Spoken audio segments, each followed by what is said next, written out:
Okay, meron kang 5,000. Okay. Dali, meron akong sa ating hindi naman sa kasi hindi siguro magandang tignan, pinapakita niyo yan, nagsasaya kami, tapos pinapakita yung, I don't think na dapat ipakita yan, management. Mahihirapan ako magsalita rito, nagpapasaya ako, nakikita ko yung ni Matita Cory. Sana pakitanggal naman muna yan.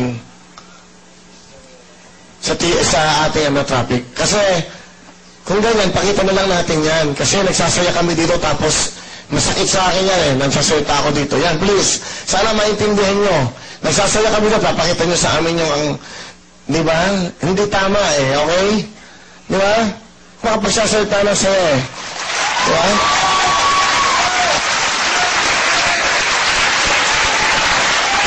Ay, nako.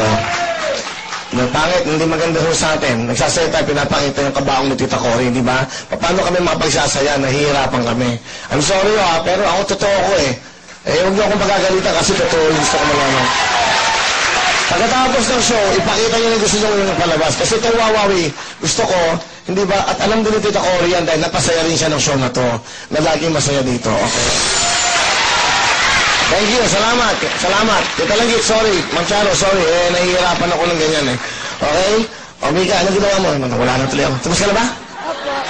Sa labi ng yumaong Pangulong Cory Aquino nung Lunes sa Wawawi. Yan, nagsasaya kami. Tapos pinapakita yung, I don't think na dapat ipakita yan, management. Mahihirapan ako magsalita rito, nagpapasaya ako. Nakikita ko yung ni Matita Cory. Sana pakitanggal naman muna yan. Masakit sa akin yan nagsasalita ako dito. Yan, please. Sana maintindihan nyo.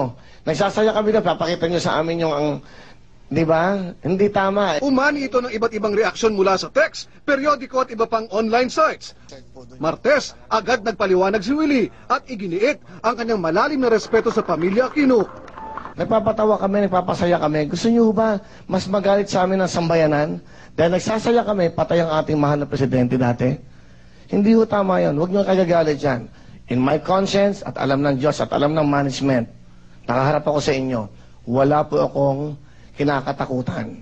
Hindi ako nahihiya sa ginawa ko. Dahil tama ho ang ginawa ko. Sa paniniwala ko, huwag kayong magalit, huwag nyo akong siraan. Kanina, lumabas ang pahayag ng National Press Club of the Philippines. Dapat daw turuan ng ABS-CBN si Willie ng pagpapakumbaba at respeto mga katangiang isinabuhay ni Pangulong Aquino. Dapat din daw wag abusuhin ni Willie ang kanyang estado bilang tanyag na bituin sa pag-aalburuto niya sa harap ng kamera. Kanina, nagbigay na ng opisyal na payag sa issue si Lourdes DDC Tanco, ang tagapagsalita ng pamilya ng yumaong Pangulong Cory. Nakakalungkot anya ang ginawa ni Willie sa tangkanyang bahiran ang alaala ng minamahal na Tita Cory.